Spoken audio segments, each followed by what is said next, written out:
and his leadership in, over the last 30 years. And with that, I'm going to have Tom come up here and read this to him.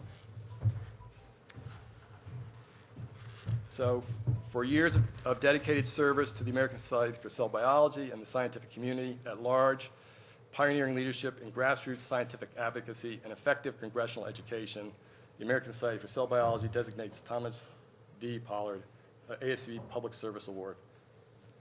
Thank you. I think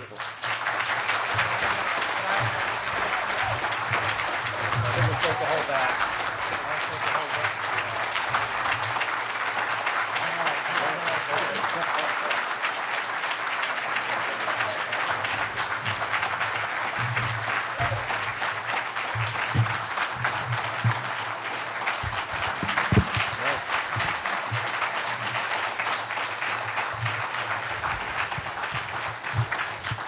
Well, thank you all for coming. It's good to see you all here. I know you share my enthusiasm for our mission. I've got to say this action by my committee is habit forming, because I chaired a committee to select the new dean of the graduate school at Yale University this year, and exactly the same thing happened. So I thank my colleagues here and there for these honors. What I'd like to do tonight is to retrace the history of how the Society got involved with advocacy, and to celebrate how an energetic volunteer organization like the ASCB with strong staff can have a big impact and make a difference. But I'm going to end up by asking why we have not actually been more successful, because I'm actually puzzled about why we have not been more successful. And the history that I'm going to relate, I think, is accurate, but there's some people in the room who might be able to correct me on some of the details if I've got it, some of the facts incorrect. It's actually remarkable that while sitting in a mini symposium this afternoon, I actually looked up some of the facts. There in the wireless, something that would have been impossible to even imagine just a few years ago. So the question is, how did the ASCB get involved with advocacy? For those of you who were not around at the time, in the 1970s and 80s, members of this society and other biomedical research societies did some talking about issues that matter to us that with respect to government funding and government policies that would impact our science. And we mostly talked to ourselves. We actually didn't have an effective way of communicating with the politicians or the outside world. And in fact, we had relegated all of that responsibility to the deans of our medical schools and the presidents of our universities, who belonged to two clubs. A club of medical school deans called the AAMC, and the club of university research university presidents called AAU. And for the most part, they did a reasonable job of representing the scientists. So frequently, one can look back and try to imagine when certain things got started, but it's often difficult to put your finger on exactly when it happened. But I'm going to do that tonight. And I was reminded of this, or to say this, by reading the program notes in a beautiful concert that Patty and I went to this week, last Tuesday. It was a series of piano quartets. That's a piano, a violin, a cello, and a viola, which is an unusual chamber music group. And the person who wrote the program notes says it's what I just said. It's frequently difficult to identify when something like that got started, but he could do that because he found a contract between Mozart's publisher and Mozart for him to write such a piece of music, which and that particular combination had never been used before. And of course, he wrote something that was impossible for the amateur musicians to play, and the publisher pleased to ask him to not fulfill the rest of the contract because he wasn't going to be able to sell any of the music. So I can put my finger on exactly the moment that the ASCB got involved in advocacy, and it occurred at a council meeting in April of 1988. And Dorothea Wilson was sitting on one side. She was the executive director, and Jim Sputich, the incoming president, was sitting on the other side. And the council had just spent 45 minutes, an hour, debating about whether we should hire a staff person to work on public policy, because before that we didn't have anybody doing anything like that. And we were really hung up on the same old things that trouble every council, and that is, how are we going to pay for it? And would it really be worth the investment? And so I made a motion that, and this is when we got into the business, I made a motion to resolve this. And the motion was that we should hire somebody for 1 year as an experiment to see how it worked out. And we had a short discussion and voted it in. And we never did the follow-up. We never went back. We've been in the public policy business ever since that moment because it was a big success from the beginning. Julie Taylor was the first public policy staff member we had. She did that for a few years and was followed by Tim Leshen, who did it for about 7 years, and Kevin Wilson has done this job for the last 10 years. So we've had 3 fabulous staff people doing this work. So that's how the ASCB got involved. But we really got involved with advocacy, not through any internal action, but through circumstances which descended upon us very soon after 1988. In 1989 and 1990, there was a toxic mixture of 2 different difficulties that we were confronting. One was the AAMC and the AAU proposed that the indirect cost rate should be increased so that a larger fraction of the total money going to every grant would go to the cover the overhead, and less would go to the investigators. That was one very toxic proposal.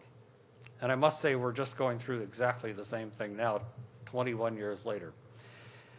The second was that the number of R01 grants, which had been steadily creeping up, had plateaued out and was looking like it was going to actually decline.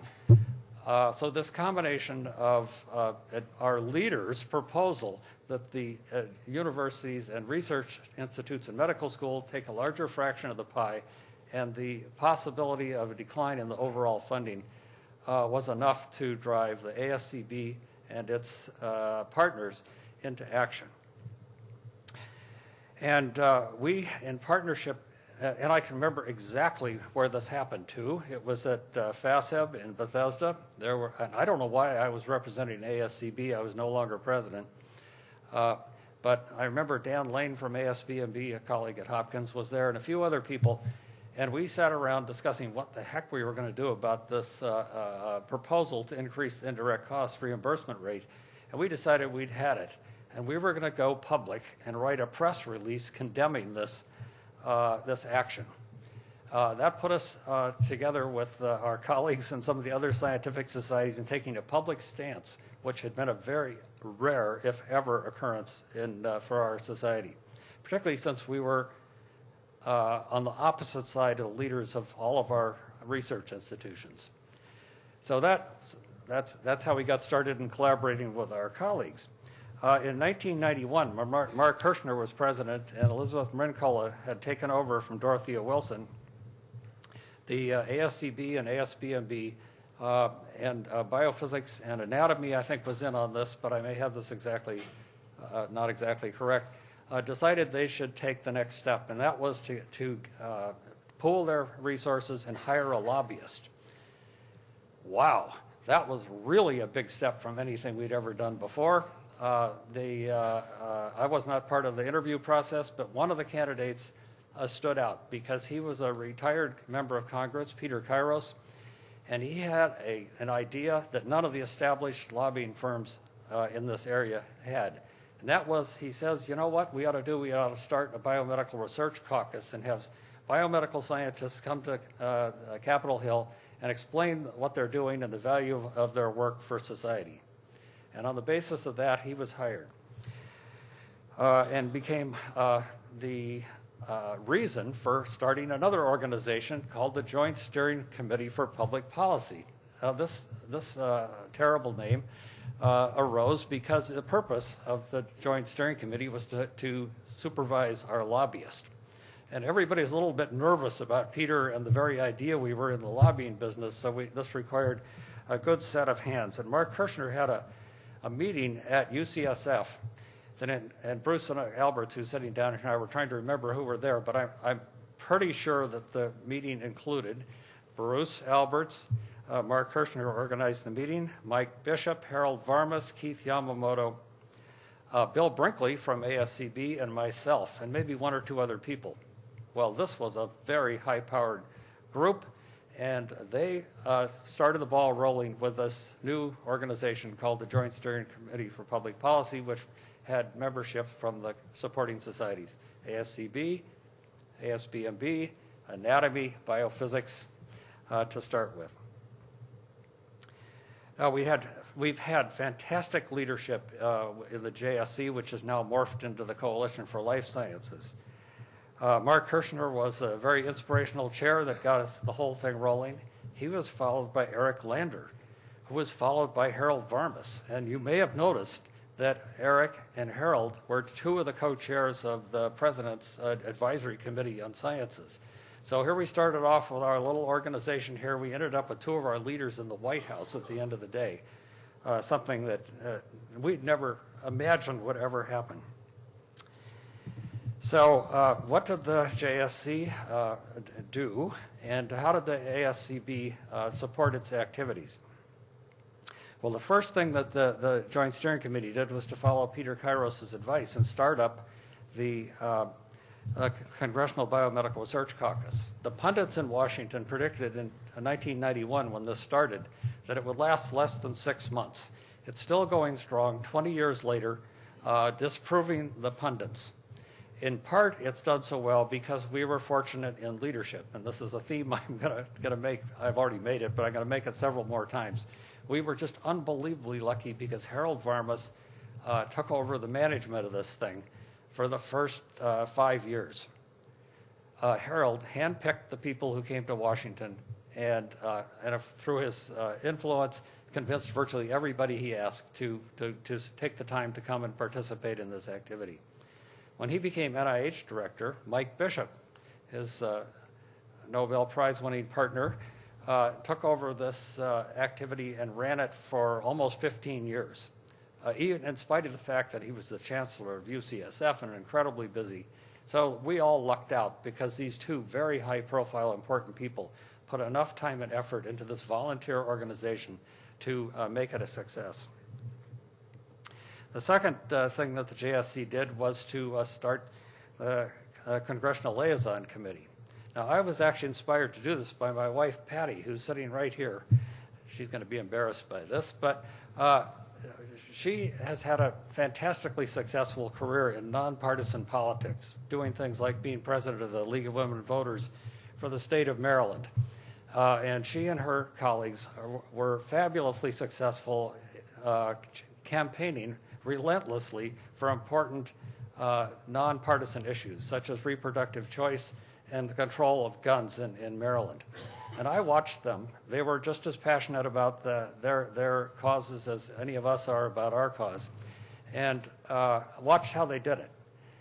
First of all, they really knew how to mobilize their grassroots, and they had fantastic support, not only from their members, but from a few key staff people, some of whom were sort of doing this pro bono.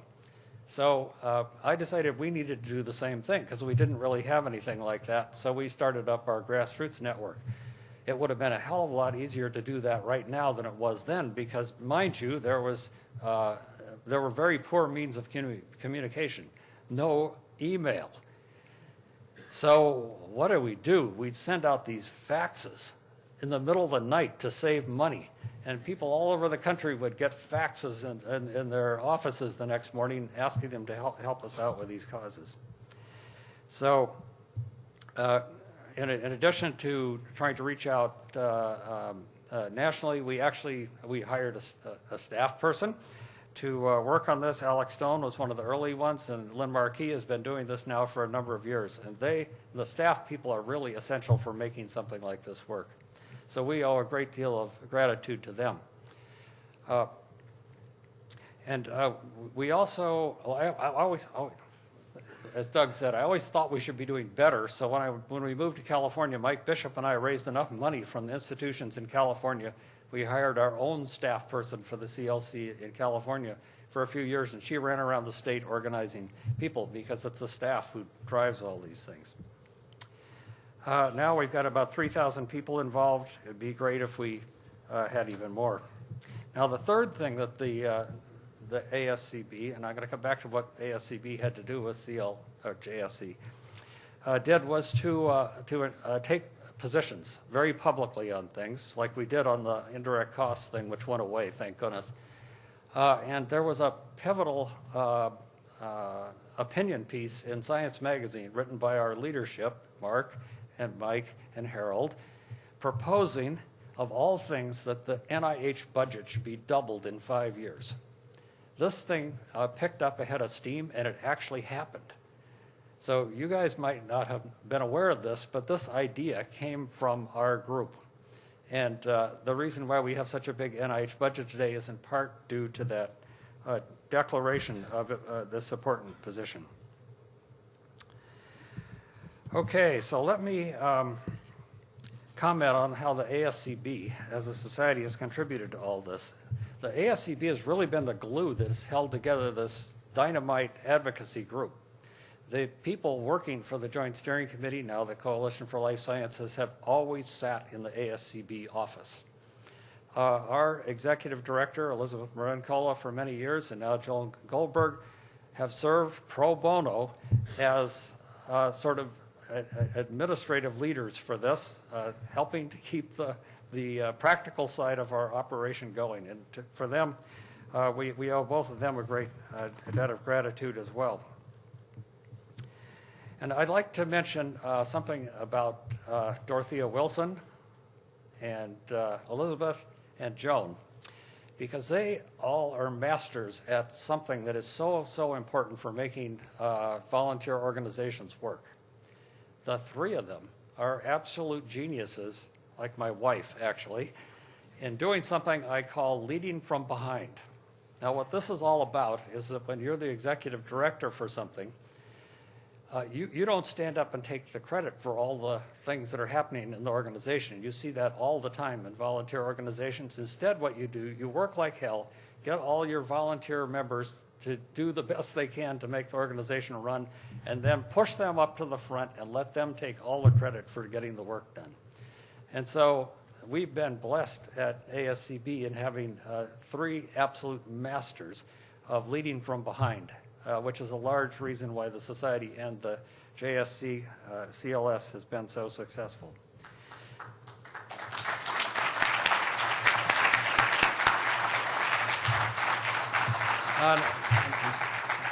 Another reason why we've been so successful is because we've had such fantastic staff. And so the two staff members who are with us right now, who are standing right back there, Kevin and Lynn, should also take a bow.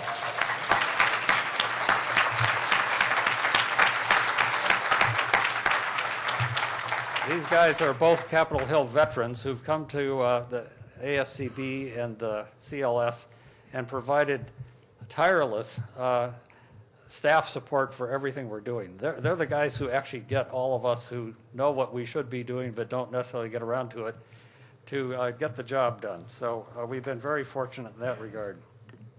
And then I'd also like to acknowledge and thank all my colleagues on the Public Policy Committee for the last 2 decades who have really risen to the occasion and done a fantastic job. And in particular, I'd like to identify Paul Berg, who was not a member of the ASCB, but recruited to the ASCB to take on the leadership of the Public Policy Committee. And Larry Goldstein, one of our own, who provided such fantastic leadership for the committee for most of the last 2 decades between the two of them. So I don't know, Larry isn't here, and I'm sure Paul isn't here either, but in absentia, we'll give them a cheer. And of course, all the members of the committee as well. Okay, now the ASCB is the organizing principle for all this, because all the other societies look up to the leadership from ASCB and our staff for keeping the ball rolling in these advocacy efforts. And without the ASCB, these things would have fallen by the wayside a long time ago. And in fact, the only organization that's been with the JSC CLS from the beginning is the ASCB. Everybody else has come and gone. The biochemists helped us get started, but they went away. Now they're back. That's good. The biophysicists helped us get started, and they went away, and they're talking about coming back. The anatomists helped us get started, and they're gone. The geneticists joined us later in the game. The neuroscientists have joined us. The American Association for Clinical Investigation has joined us, which is broadening our horizons. And HHMI, thank goodness, since they have deep pockets, has joined us recently. And so we've got a thriving organization. But let me say again, the only organization with staying power in this important advocacy effort has been the ASCB. Now, what the ASCB has done is not only provide leadership and catalyzed action, but they've also been very good about recruiting good volunteer leadership. So, for example, I already mentioned Paul Berg, but I could mention Mike Bishop as well. I don't believe he was a member of the ASCB until we got him involved with these advocacy efforts, and lo and behold, he ended up being elected president eventually. So that's just one very good example of our ability to catalyze things and make things move forward. Okay, let's see. Now let me finish up here by talking a little bit about the present and the future. Now, I think we're all a little bit discouraged about the outcome of the recent elections and the terrible mood in the country and the terrible mood in Washington. But I'm reminded of something that Peter Kairos told us every year. Every year, Peter would come to us. He was our lobbyist. Peter would come to us and say, this is going to be a really tough year. And he'd keep on saying that until the very end. And every year, things usually came out much better than he said. So I hope that this is still true.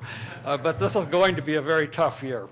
Let me also make a remark, since I've just brought up Peter, about my mentors in this whole thing. I've mentioned my first mentor, my wife, down here, because she's really showed me how to do this kind of stuff. But my second and very important mentor was Peter Kairos. Peter was a crusty guy, and he really put off some of our members. And if that wasn't bad enough, he had a colleague, Bell Cummins, who was brilliant, but way too gaudy. Way too gaudy for most scientists. So, you know, the thick red lipstick and the short skirts and the bleached blonde hair and all that stuff was just a little more than most people could handle. But Patty assured me this was perfectly normal behavior for a lobbyist. So most everything I've learned about how to do this kind of work, I actually learned from Peter and Bell. We spent a lot of time roaming the halls of Congress. And Peter had an uncanny way about predicting exactly what was going to happen every time we went into an office. He'd say, you're going to ask for X, and they're going to say no, and then you're going to follow that up with Y, and they'll say yes. And it happened just like that almost every time. So he was a great mentor. Okay, so Peter always started out every year saying it was going to be a really tough year, and this is probably going to be a really tough year too. It's sort of like the perils of Pauline, every year, one after another. You know, with a maiden strapped to the railroad tracks, at the last minute the hero rolls in, and for a while it was John Porter, and most recently it's been Arlen Specter, and boy, are we going to miss Arlen Specter. But for whatever deficiency he might have had, he had a bigger influence on the NIH budget than anybody else in the world over the last decade. So we're really going to miss him. So the problems today are, firstly, a loss of our champions. We do not have a real charismatic champion. Tom Harkin is probably going to be a big help. Thank God he's still there in the Senate. But we could really use a John Porter and Arlen Specter to help him out. The second problem is the economy.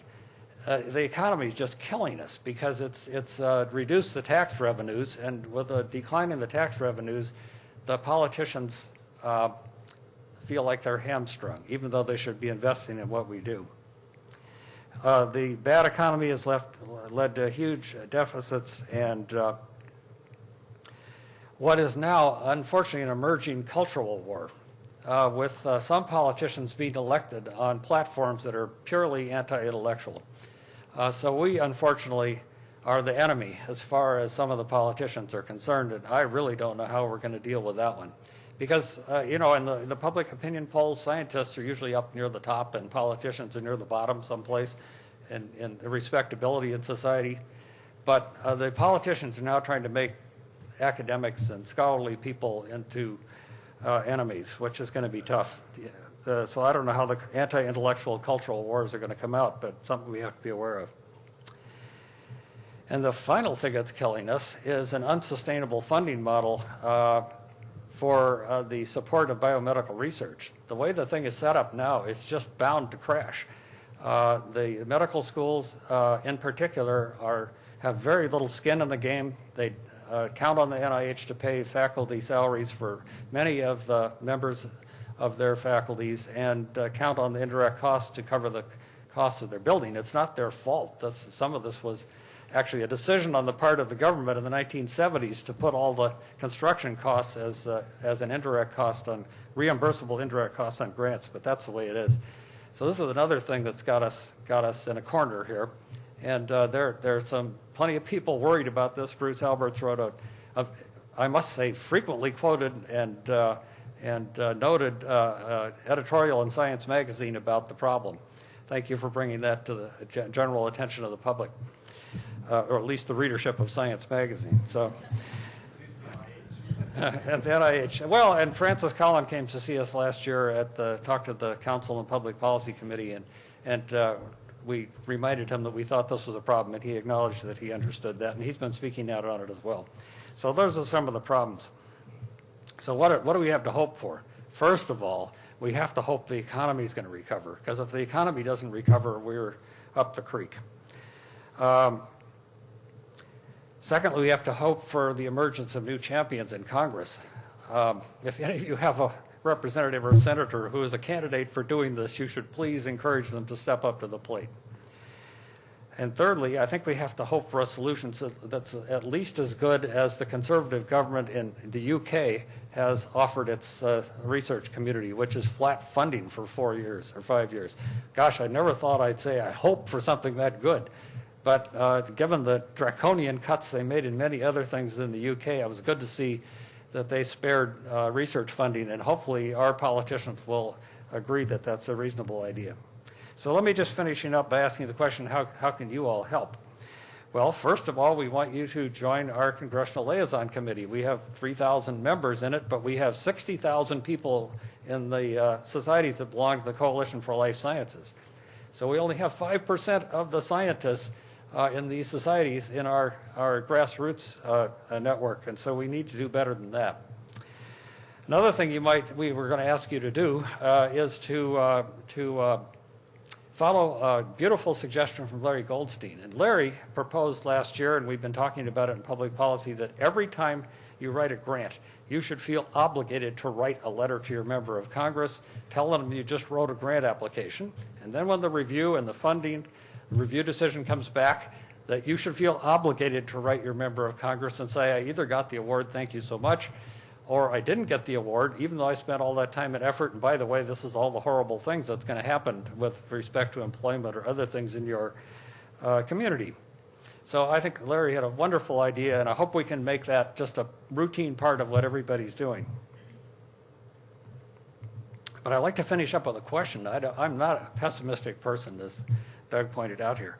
But he pointed out that my original goal, and I stated this in 1988 or 9, was that I wanted to just be at least 1% as good as the National Rifle Association.